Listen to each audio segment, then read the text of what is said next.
Hello, everyone. Now, to prove you can hear me, could you give a big thank you to Ian for all his work all day introducing everyone? And it would be remiss of me not to talk about our very patient and very helpful AV guys over there. So give them a massive round of applause. I am Douglas Park, Senior Specialized Solution Architect here at AWS. My specialty is Amazon Connect and customer experience and all things associated with that. Now, before we begin, you guys are all going to do something for me. I'm going to ask all of you to ask yourself a question. Or we could call it a thought experiment, which sounds fancier, but it's really just a question. And I would like you to ask yourself, when was the last time you called a contact center and got anything other than, "Hi, welcome to any company. Press 1 for sales or 2 for service." Absolutely no sense that they've used any of the data they have about you to further that interaction. No knowledge of who you are, no knowledge of where you are in the customer journey, completely undifferentiated. If everyone in this room called them, they get the exact same experience. Or even worse, "Hi, can you tell me in a few words why you're calling today?" You have to do all the work. You're the one that's going to have to work out why it is you're calling, think of a nice little phrase that it's going to understand, and maybe you get confused. "I'm calling about my bill, my invoice. I'm sorry, could you please repeat that?" Why couldn't it be, "Hi, Doug, I see we sent you a bill last week and it was a little bit higher than usual. Is that why you're calling?" All of a sudden, it's personalized, obviously, it's greeting me by name, but also it knows where I am in the customer journey, it knows what business I've done. Or, if that's too hard, if your data's not in order, you could use data that you actually already have within the system, such as, "Hi, Alice, I see you called yesterday and spoke to Tom. He's available. Would you like to speak to him again?" You actually care about the interaction. You've proven that you care about this customer and why they're there.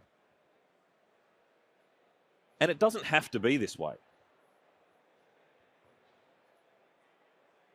At Amazon, we strive to be the Earth's most customer-centric company. We've always seen tremendous value in delighting customers and going above and beyond to serve their needs. As you can see, we have a tremendous number of customer service associates. Over 100,000 are helping us support the Amazon.com business. And we knew the legacy platforms in the market were not suitable to deliver a differentiated experience for them. One of those experiences we looked at in those second two examples. We didn't want to give another one of these, "Hi, press 1 for this, press 2 for that." We wanted something different. And so we decided to build it ourselves. We built it from the ground up as a single solution. And everything you're going to hear me talk about today, and in the demo that you're going to see later on, you're going to see all contained within the one platform, within the one application. No add-on modules, no having to install something else, no having to go externally. It's all there for you. And where possible and where appropriate, you can enable it just by ticking a box. You don't need a dev team. You don't need to go and build anything. It's all there, all the capability we're talking about. Pay only for what you use. One of the main impediments and one of the main reasons why we have these undifferentiated experiences in the contact center is because of the pricing model. It's not that hard to take a phone number and look it up in a database and return some values about it. I mean, how often do you press Control F on a document to pull back some information based on something you're looking for? And yet, in the contact center, taking a phone number and looking up a database is almost never done. With our little thought experiment earlier, I mean, 99 times out of 100, you're getting absolutely nothing happening. So by removing the licensing, by removing that impediment, by saying, actually, you can just try things. As with all things AWS, as you're used to with AWS, pay only for what you use. Pay for the consumption. If you want to go access some data, just run a Lambda function, away you go. Pull back the data you need. Scale to tens of thousands of agents. We've already shown with the Amazon.com example that we got over 100,000 agents, but we've got many customers now who are well into the tens of thousands, and that's impressive. You'd expect that from AWS. But what's more important to me is that we scale downwards. And by scale downwards, I don't mean that this is just available to 2-agent contact center, a 10-agent contact center. We scale down the features and functions. If you want to use something like speech analytics, like speech biometrics, and you have a 2-person contact center, you can, and you will only pay for what you use. No barrier to entry, tick the box, have a go, and it's a 2-way door decision. If you decide it doesn't work for you, your business isn't ready for it, turn it off, and you're not paying for it anymore. We wanted to make sure that we gave our customers complete control with a simple self-service UI. Our 15 foundation customers, and you're going to hear me refer to them a few times, they said to us, we want the keys back to the car. We want to be able to drive this ourselves. We don't want to have to pay a partner to do it every time we want to make a simple change. We don't want to have to go to the IT department, even internally, to go make a change. We want the people who have the power to decide what changes should be made in the contact center to actually be able to implement that change if they so desire. We wanted them then to be able to deliver dynamic, personal, and natural customer experiences. So that's what I'm talking about when I say using data. So that when every person in this room calls into that same organization, they get a different experience based on who they are and the business they do with that company.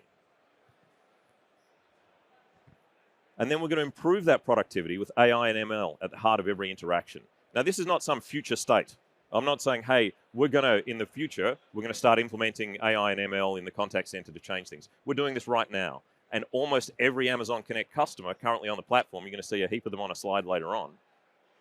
Almost every single one of them is using AI and ML right now, whether it be our dynamic text-to-speech, our natural language understanding, and some of our advanced services I was talking about just then, like our speech analytics, our speech biometrics. This is real-world AI that is being used right now. And then we're going to allow them to drive continuous optimization with analytics and insights. This is perhaps the most exciting part for me, because this is not just about the standard contact center reporting. Sure, we've got that. All the metrics you like, abandon rate, how long in queue, all that kind of stuff, terrific. But what happens if you could actually start to analyze what the customers are saying in those calls?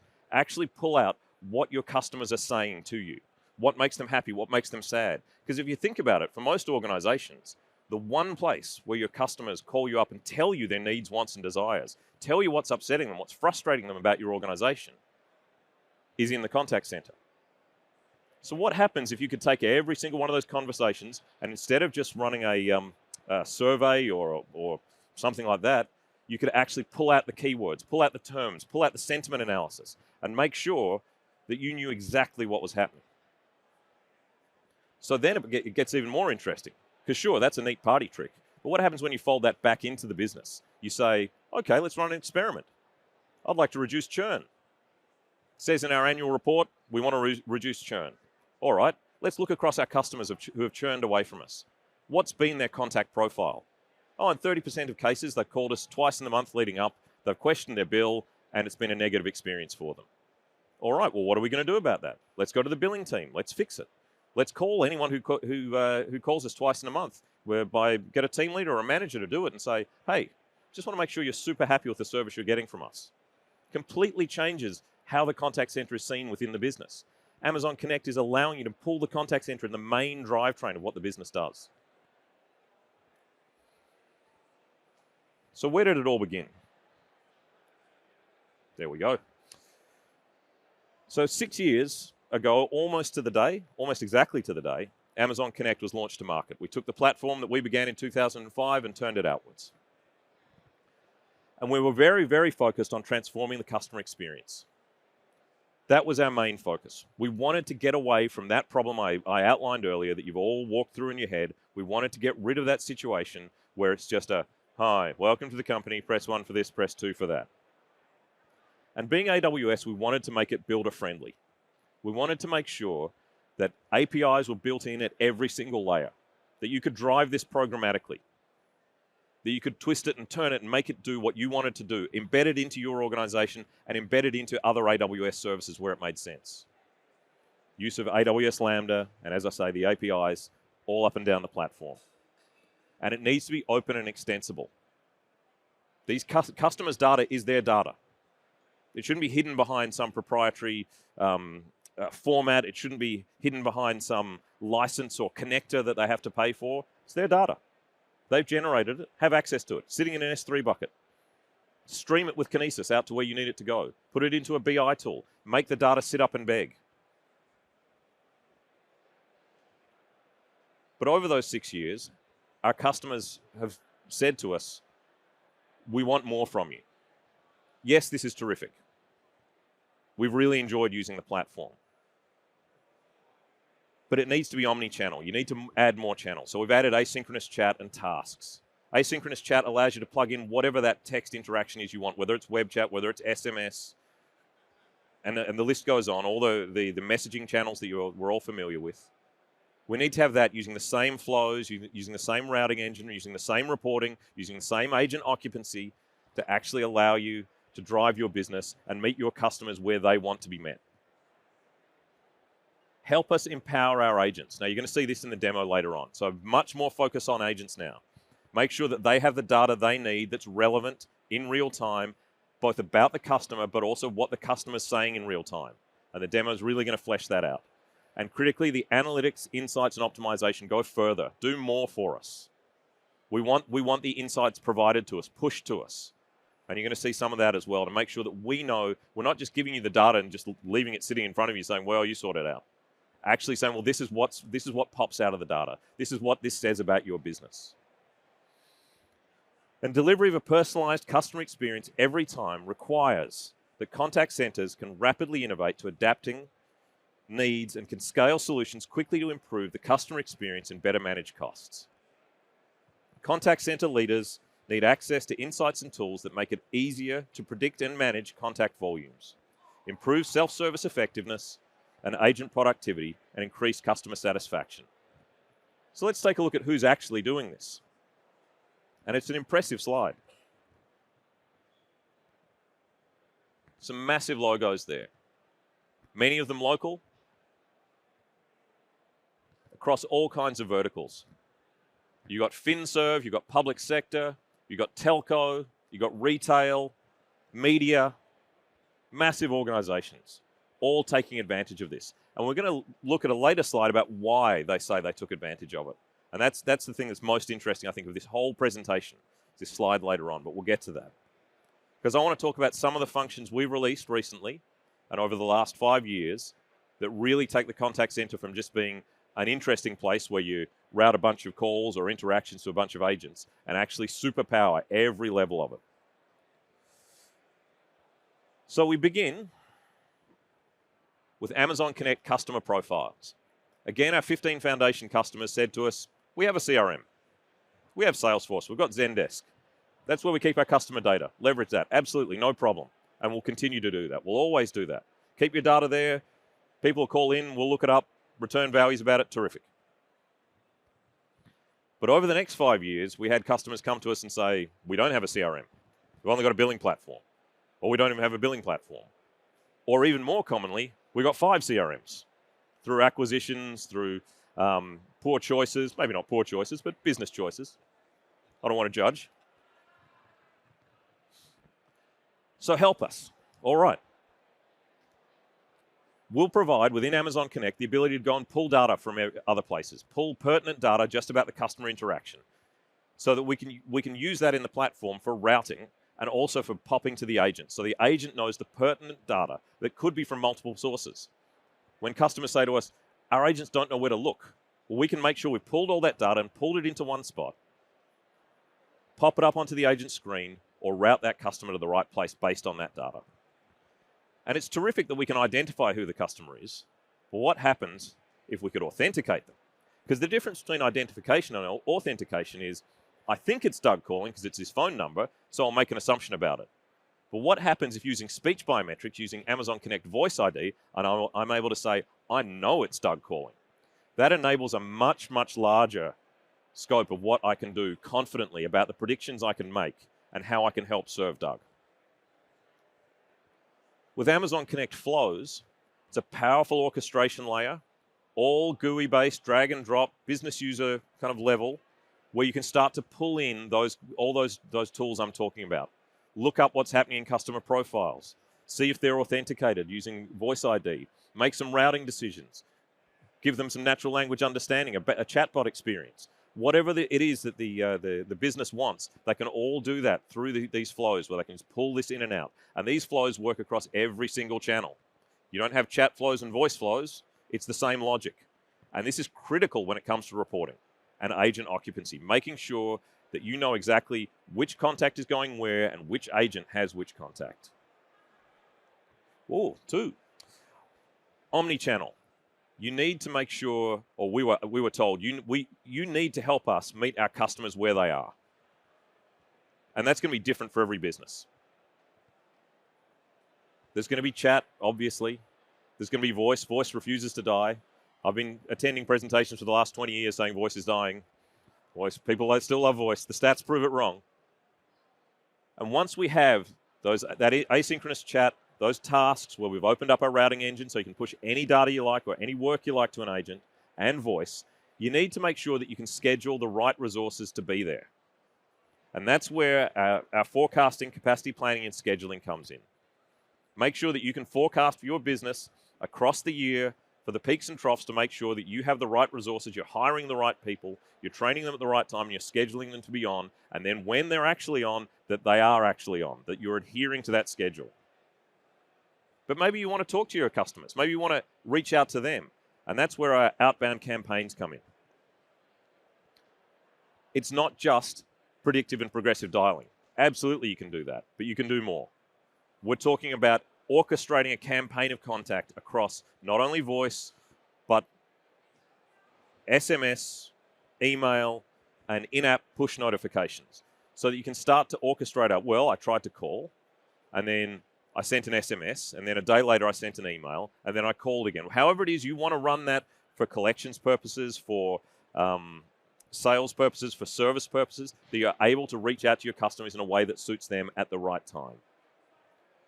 I spoke before about speech analytics and how important it is to be able to understand what's being said in the contact center to help the business, to make sure that the business is able to drive their product roadmap and the services they offer based on what customers are telling them. But what happens if we could do that in real time? And we could actually react to customers as they're talking. So I'm not talking now about, hey, after the fact, we need to see what's being said at a quantitative level so we can improve the business. It's actually, how can I help this interaction by what's being said in real time? And this is what the demo is going to focus on. Because as the customer speaks, you're going to see wisdom pop up the right information to the agent based on what's said, based on what's uttered by the customer, and push that knowledge article to the agent so they can serve the customer better. And that has two big benefits.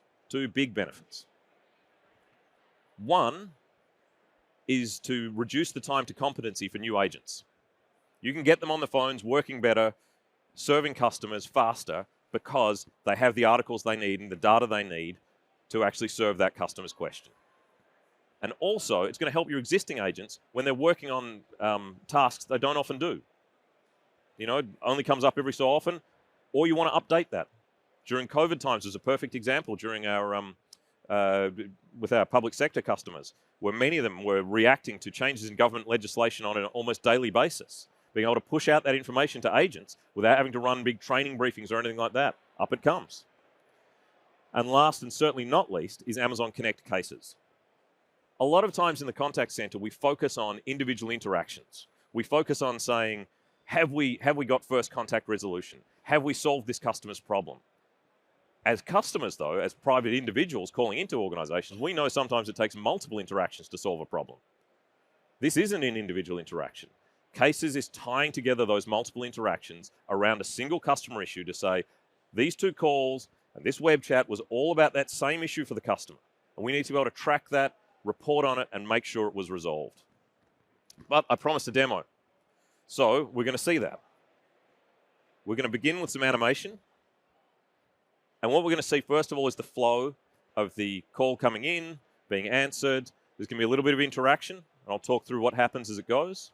And then we're going to see the agent side, the agent desktop, and what happens there when it gets to the agent. So let's go.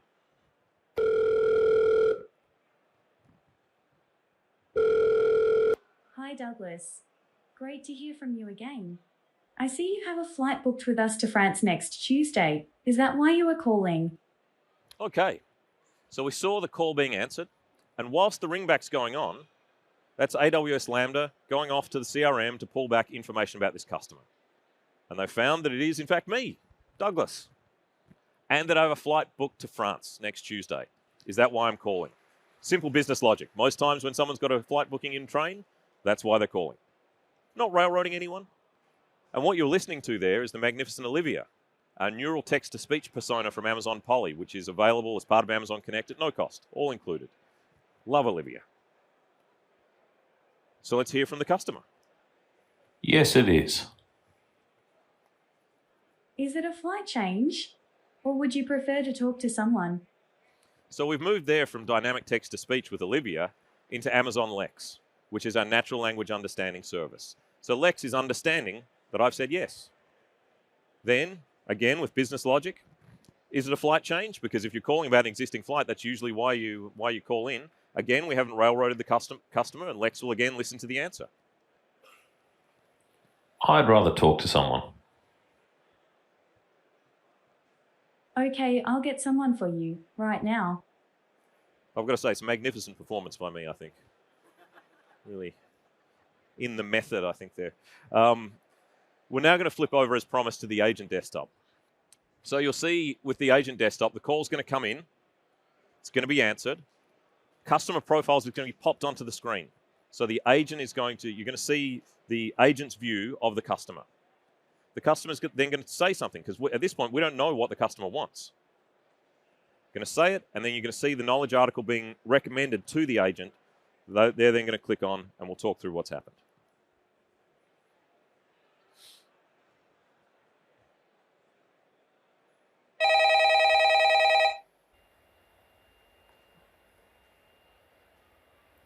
Hi, I want to cancel my flight.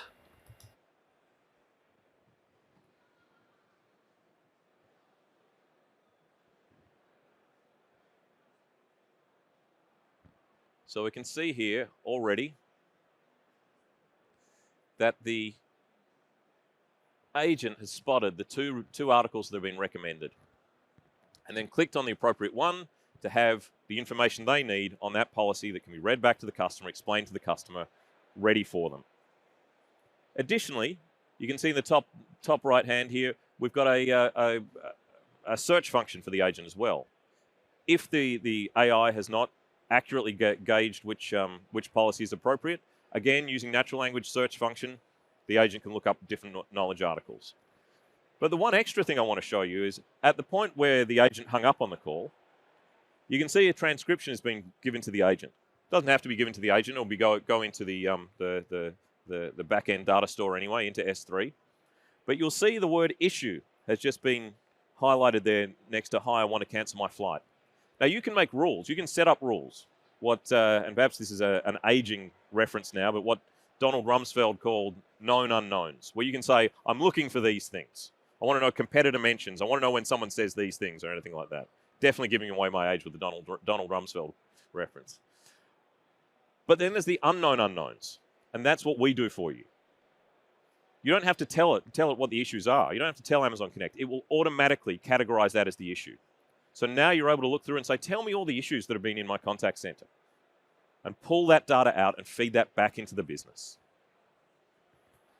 But let's hear from some other customers. Let's hear what customers are saying when they talk to us, because we do speak to a lot of customers, and there is a lot of frustration out there in the contact center market.